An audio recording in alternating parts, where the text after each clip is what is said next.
Hello everybody, this is Mr. Rob, and welcome back to episode number 25 of the New Orleans Pelicans MyLeague series here on NBA 2K20. Today we are going to be wrapping up Season 1. We're going to be simming the rest of the season as well as recapping the season. So with the first season coming to a close, make sure you drop a like and subscribe if you enjoyed Season 1. Comment what was your favorite part of Season 1, what was your least favorite part of Season 1. Let me know in the comments down below. But it's going to go rapid fire. We're just going to kind of show the box scores of each game. And starting off, we lose at home against the best team in the league, Lakers, 105-102. So almost pulled out the upset, but Anthony Davis and the Lakers were enough to get the W. Then at home, we beat the Minnesota Timberwolves 121-114 behind Brandon Ingram and Williamson getting 20 plus apiece. Timberwolves were led by Karl Anthony Towns. In the third game, we traveled to the Dallas Mavericks where we lose in double overtime, 133-129. Luka Doncic leading the way for Dallas. Derek Favors leading the way for the Pelicans. Now we're back at home versus the Miami Heat. We put up 140 against them, knocking them off 140-107. Michael Porter Jr., our leading scorer, Dion Waiters and Jimmy Butler leading the way for the Heat. Now we travel on the road to Sacramento and we drop this one 113-107. Comeback not enough. Williamson went 24-9 in his game.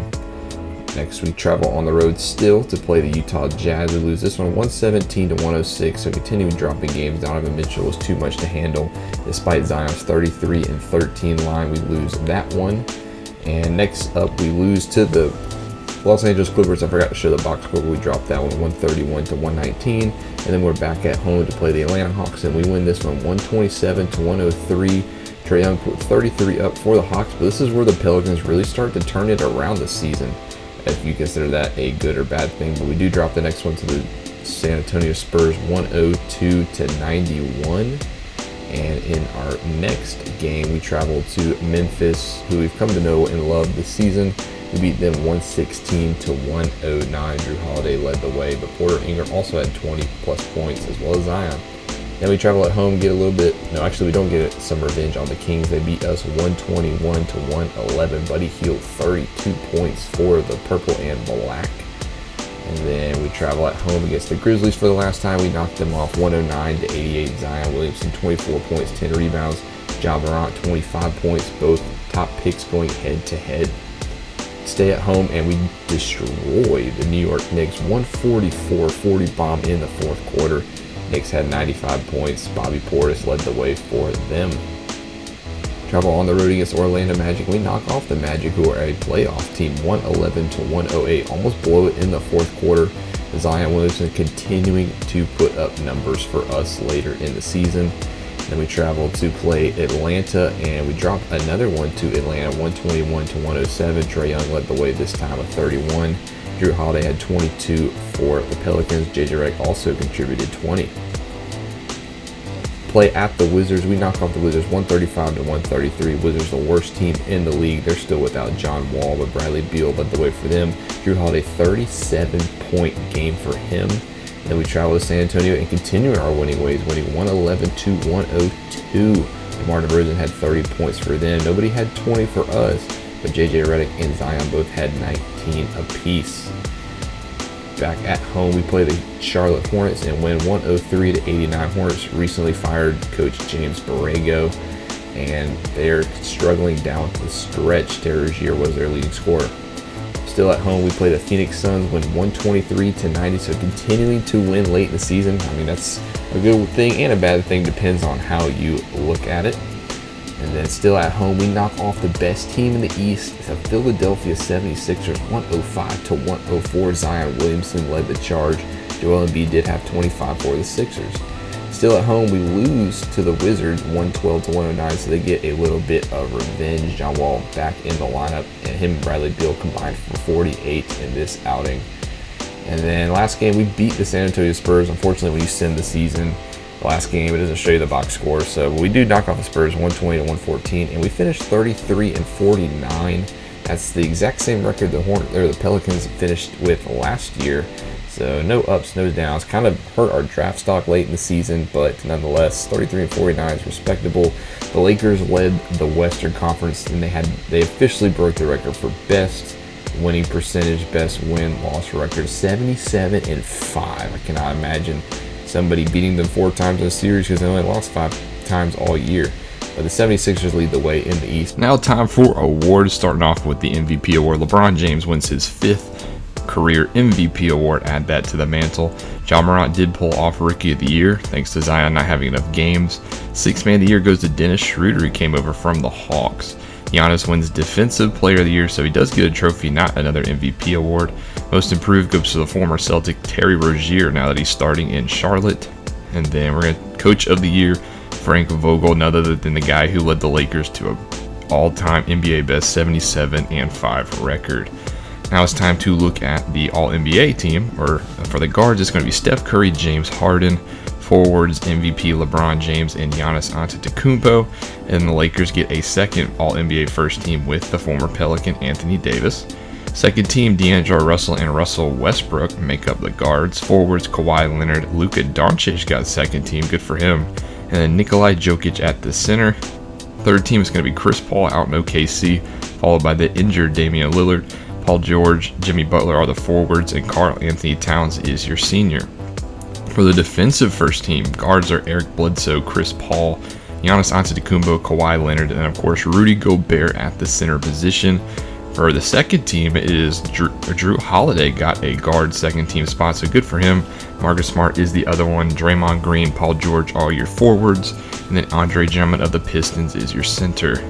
Now on to all NBA teams, Ja Morant, the Rookie of the Year, got the guard. Zion Williamson also made it, so he didn't win the award, but he did win first team. Fellow Duke teammate RJ Barrett was the other guard. DeAndre Hunter and Jarrett Culver round out the first team. And then for the second team, it is Darius Garland, Rui Hachimura, Kobe White, Cameron Reddish, and another Pelican, Michael Porter Jr., rounding out the rookie second team. And here's a look at the playoffs. In the West, you had the 1 Lakers versus 8 Thunder, 4 Warriors versus 5 Jazz, 3 Clippers, 6 Nuggets, 2 Rockets, 7 Kings who made the playoffs. And in the East, 1 Sixers, 8 Cavs, 4 Bulls, 5 Raptors, the defending champs in there. Orlando the 3 seed, but they're playing a tough Milwaukee in the 6th spot.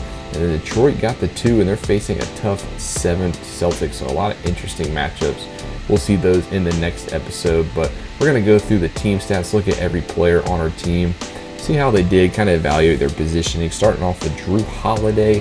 I mean, he was our go-to guy this year. His points per game did drop a little bit, his averages and percentages, but Jrue Holiday is still a cornerstone of our offense and defense.